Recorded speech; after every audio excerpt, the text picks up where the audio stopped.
So the first thing I wanted to get off my chest is his mustache. It just, I don't know what to say about it. It looks like he has a raccoon living on his lip. Go to his comments and comment hashtag Rigby Furstache. It's okay, Rigby. I'll never let them hurt you.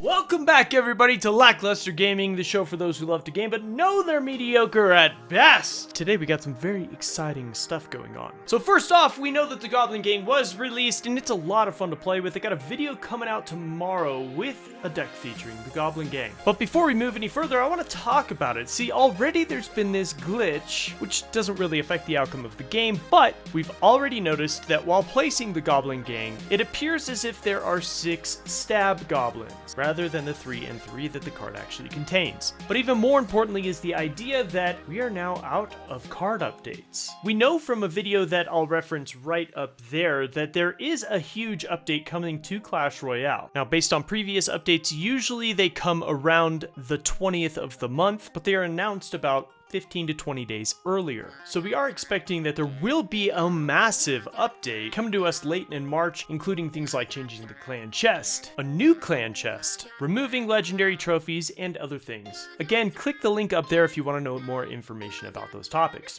Since there hasn't been any news about a future update other than what has been referenced in that link, Reddit is actually kind of exploding. The subreddit is curious as to what is to come for Clash Royale. What are the new cards? We're used to getting a new one every 2 weeks. Now being left in the dark has gotten everybody a little bit spooked. So I went over to Opedit and I found out that they actually have their own server, they've been creating their own cards, and they play the game a lot differently than us. In fact, here's a screenshot of a card that they created for their server, which is an elite barbarian hut. That's terrifying. Now, this will probably never come to the real Clash Royale server, so we will never be able to play them, but I find it very interesting that they have the ability to do that. Now, despite the insecurities on Reddit and of other people who want to know what is coming to Clash Royale, we have stumbled across this footage which seems to display the dragon. Now, in a recent podcast put out by the Clash Royale team, the developers indicated that they had actually tried to implicate the dragon into the game. However, it just did not work because of its wingspan. Now, the footage on screen does appear to be just a skin over a baby dragon based on the attack style,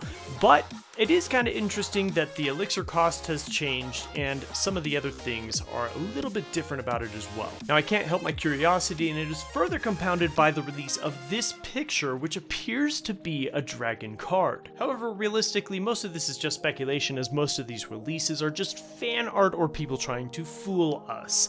So nothing has come from Supercell yet, but stay tuned. As soon as they drop an update, you'll be the first to know through this channel. Now, moving on to the shoutouts before today's deck, we've got Assassin Gaming. That's 2 days in a row now, but he came in first yesterday instead of just asking for a shoutout. We also have Sinister Accused, Jake Gagnon, and Terix Gaming, and Cameron Padilla. We had about 40 other requests for shoutouts, and they will be contained in the rest of this video, so stay tuned, they'll appear right above me. Based on the overwhelming response of shoutouts, I may have to discontinue them. Realistically, it adds about 2 hours of work to my day, and it's becoming a little bit overwhelming for me to screenshot and place each shoutout in the video. But we'll see. For now, keep them coming. Today's deck comes from our first patron via the Patreon website, Astro, who is now pledged to donate $20 a month to ensure that these videos continue to happen and that our tournaments continue to happen. Astro also makes videos. In fact, the Rigby mustache joke referenced in the beginning of the video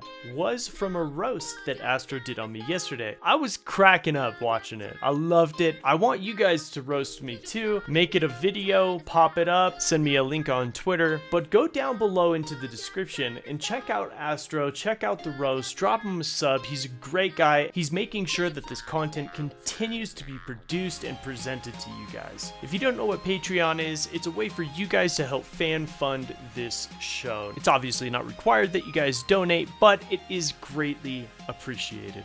For each level of donation, there are certain perks, so check out the link below and consider being a patron yourself. Now let's move on. So I wanted to give Astro a shout out in the best way that I can. Here's his personal profile. You can see he's a really good player. He's one of the best in my main clan. And there's the deck of the day. It does have the graveyard. A lot of people have been asking for graveyard decks. And before we get into it, I want to let you guys know about our clans. We've got 5. If you need a place to be for a clan chest, go ahead and join one of those clans. Now, here's the deck. We've got the Musketeer, the Graveyard, the Knight, the Minions, the Poison, the Bowler, the Inferno Tower, and the Log. Now, if you don't have the Log, I completely understand. Go ahead and use the Zap spell. It's up there. We'll go ahead and place that in the deck.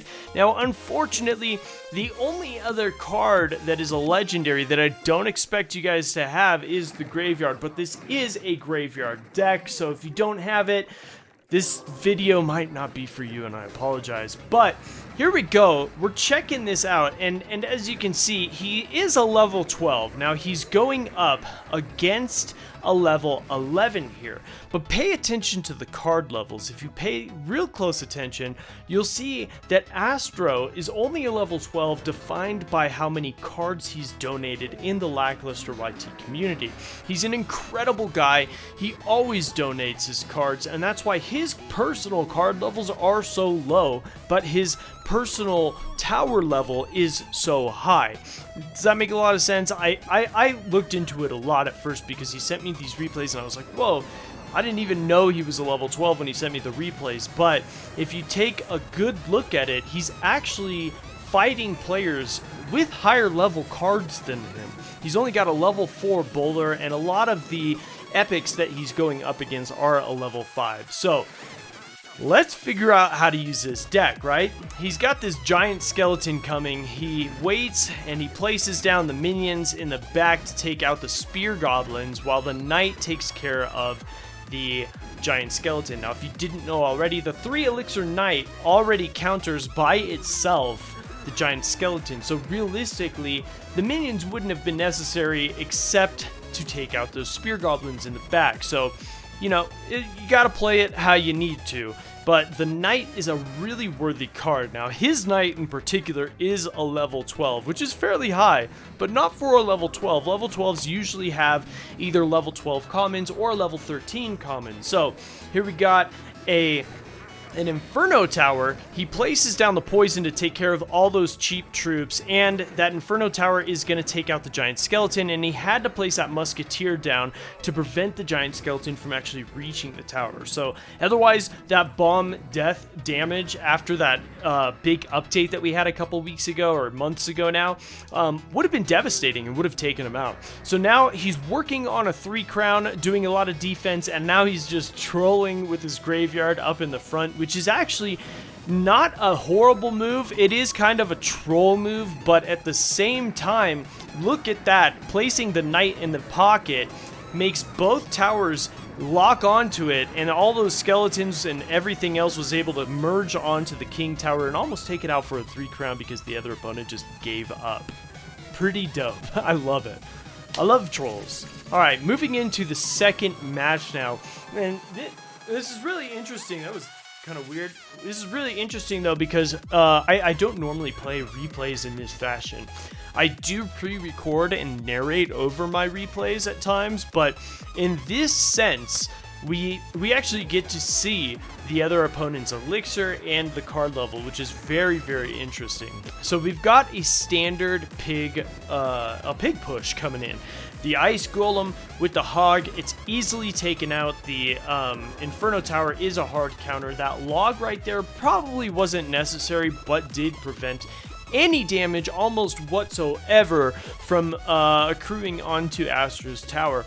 Now, Astro's going to hang back. He's going to wait until he's got this 5 elixir, kind of see what his opponent has, because not all cards have been displayed yet. So he's going to place down these minions, no problem, just, you know, kind of making sure he's not wasting elixir and sitting on 10 elixir altogether. So he places down the bowler, and this guy places down a hog rider on the opposite lane, which is easily taken out by the knight. knight, it has a very fast attack speed, and now he's got the bowler and the knight coming in, so he's got to choose where to put that graveyard. Now, the Inferno Tower locked onto the bowler, which is why he chose to go to the right.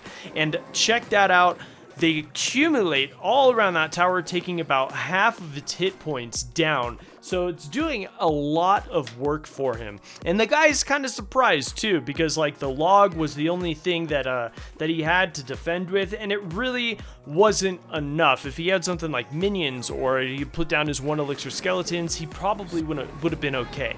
Now, another thing that this deck has is the poison spell, which is very interesting. It's now only 10 seconds instead of, or I'm sorry, it's only 8 seconds from 10 seconds, but they've added 25% damage to it, and and the ticks happen faster. So you can take out minion hordes, you can take out skarmies, you can take out all sorts of stuff with the poison. That's why it teams up really well with the graveyard. Now, one thing that I didn't see Astro do very often is place the poison spell on top of the graveyard. Now, in this scenario right there, he had the ability to do so, but I have a feeling that he was holding on to it in fear of a counter push on the opposite lane, because Tori seems to be the type of guy that likes to split push and try to get you to disperse your elixir amongst 2 lanes to try to secure a win.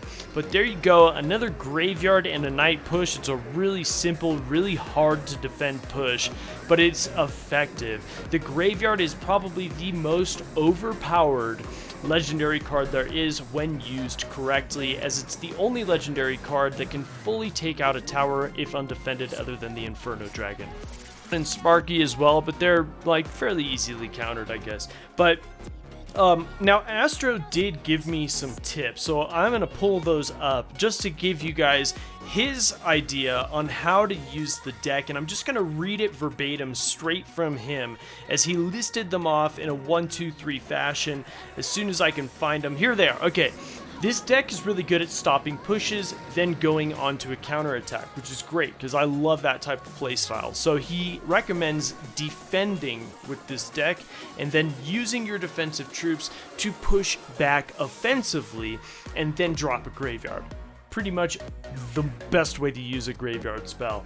Now, number 2, if you know your musketeer can be killed by a fireball, never drop by your arena tower. I feel like that's not specific to this deck. However, I feel like that's like if you keep dropping troops in the back and the guy keeps rocketing, or he keeps dropping poison or lightning and stuff and he's getting damage on your tower, just stop dropping there. Drop in the front middle where the pocket would be.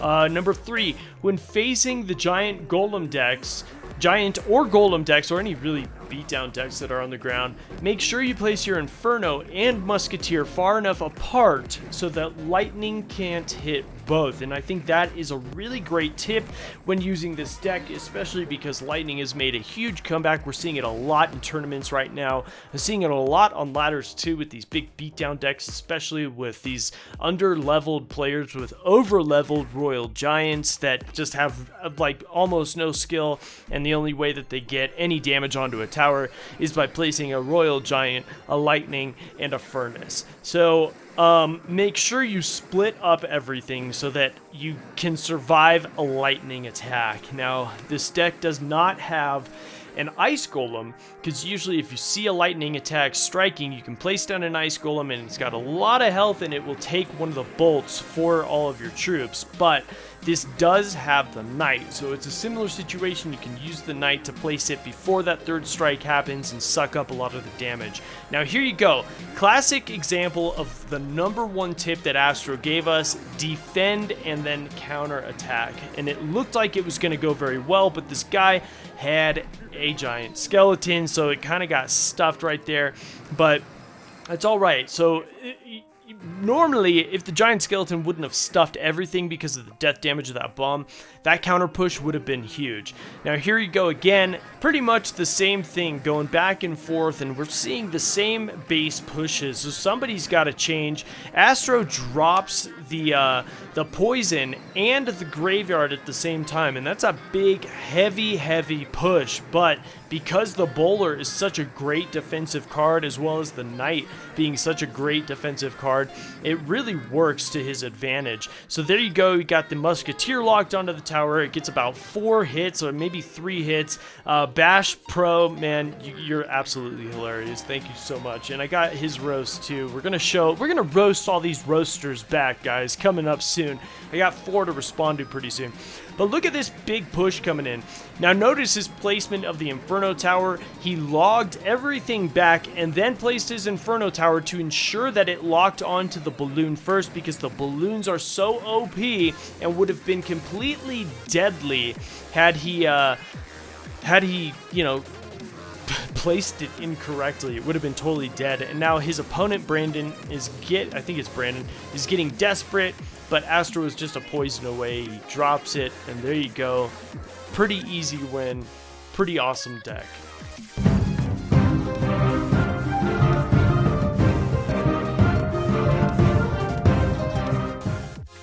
So thanks again to Astro being the first patron. If you guys would like to check out my Patreon, go check out the link down below. Stay tuned, I got a lot of stuff coming. I'm working on some really big projects for you guys, and I'm loving what I'm doing. So guys, I love you. I'll see you tomorrow. Peace out.